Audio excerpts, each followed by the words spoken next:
Отчет заключенного номер 119-104. Психологический опыт.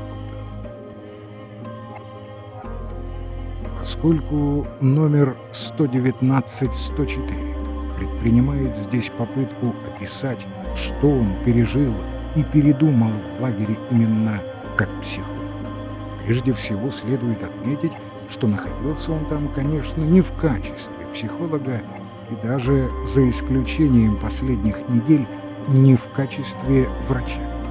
Речь пойдет не столько о его собственных переживаниях, не о том, как жил он, сколько об образе, вернее, о способе жизни обычного заключенного.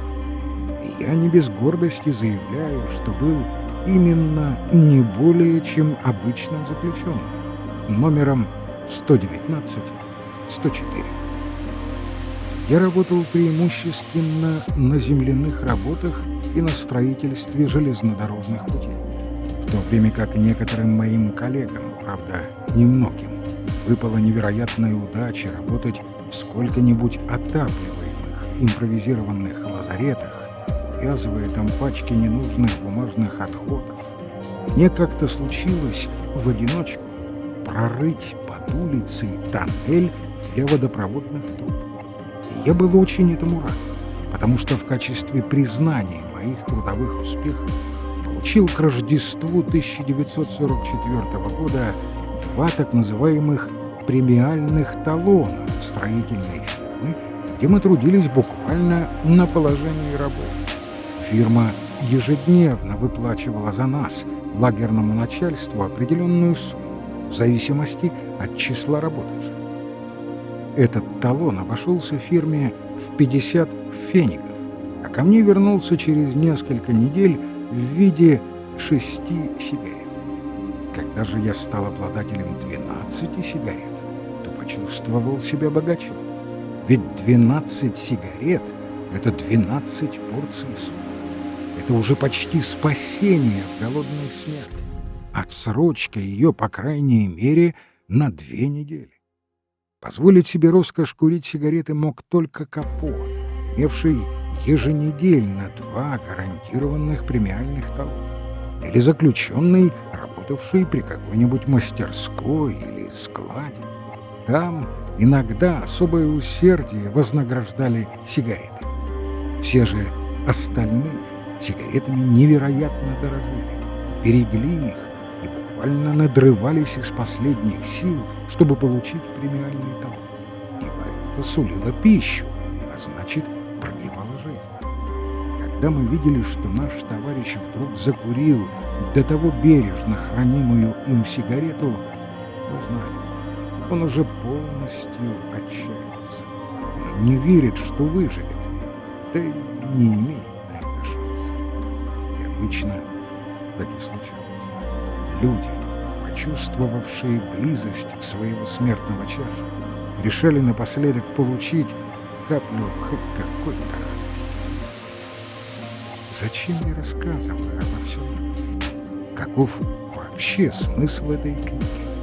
Ведь уже опубликовано достаточно фактов, рисующих картину концлагеря. Но здесь факты будут использованы лишь в той мере, в какой они отразились на душевной жизни заключенного.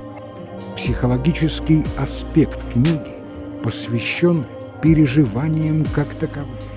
Внимание автора направлено на них. Книга имеет двоякий смысл в зависимости от того, кем будет ее читать. Тот, кто сам был в лагере и испытал то, о чем идет речь, найдет в ней попытку научного объяснения и истолкования тех переживаний и реакций. Другим же, большинству, требуется не объяснение, а понимание. Книга должна помочь понять то, что пережили заключенные, что с ними происходило.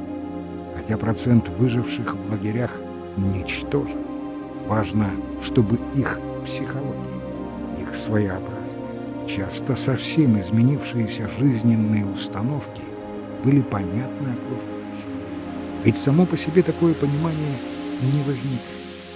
От бывших заключенных часто приходилось слышать: мы неохотно рассказываем о наших переживаниях. Тому, кто сам был в лагере, не надо ничего рассказывать. А тот, кто не был, все равно не сможет понять, чем все это было для нас и чем еще осталось. Конечно, подобный психологический опыт наталкивается на определенные методические трудности.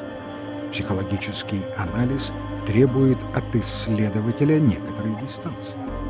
Но имел ли необходимую дистанцию психолог-заключенный, скажем, по отношению к переживанию, которое он должен был наблюдать? Имеет ли он эту дистанцию вообще? Такую дистанцию мог иметь внешний наблюдатель, но она была бы слишком велика, чтобы делать достоверные выводы. Для находящегося внутри дистанция, наоборот, слишком мала, чтобы судить о любви. Но все-таки у него то преимущество, что он, и только он, знает всю остроту переживаний, о которых идет речь. Вполне возможно, даже вероятно, уж во всяком случае не исключено, что в его представлении масштабы могут быть несколько искажены. Что ж, будем стараться везде, где это возможно, отрешаться от всего личного. Но там, где это необходимо, наберемся мужества представить личные переживания.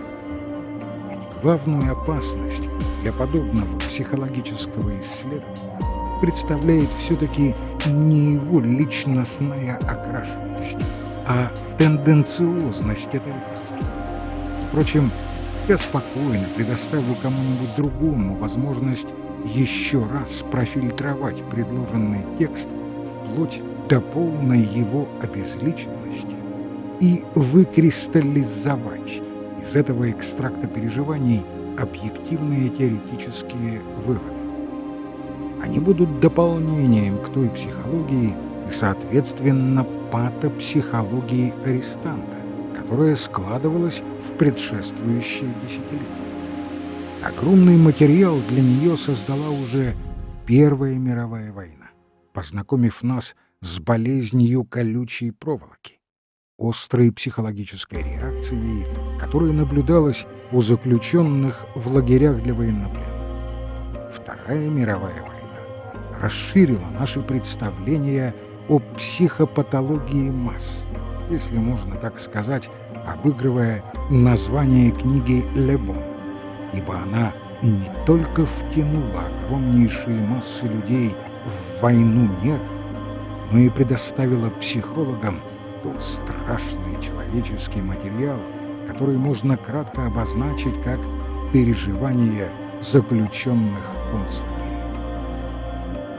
Надо сказать, что первоначально я хотел выпустить эту книгу не под собственным именем, а только под своим лагерным номером. Причиной тому была моя нерасположенность к обнажению своих переживаний. Так и было сделано. Но меня стали убеждать в том, что анонимность обесценивает публикацию, а открытое авторство, наоборот, повышает ее познавательную ценность.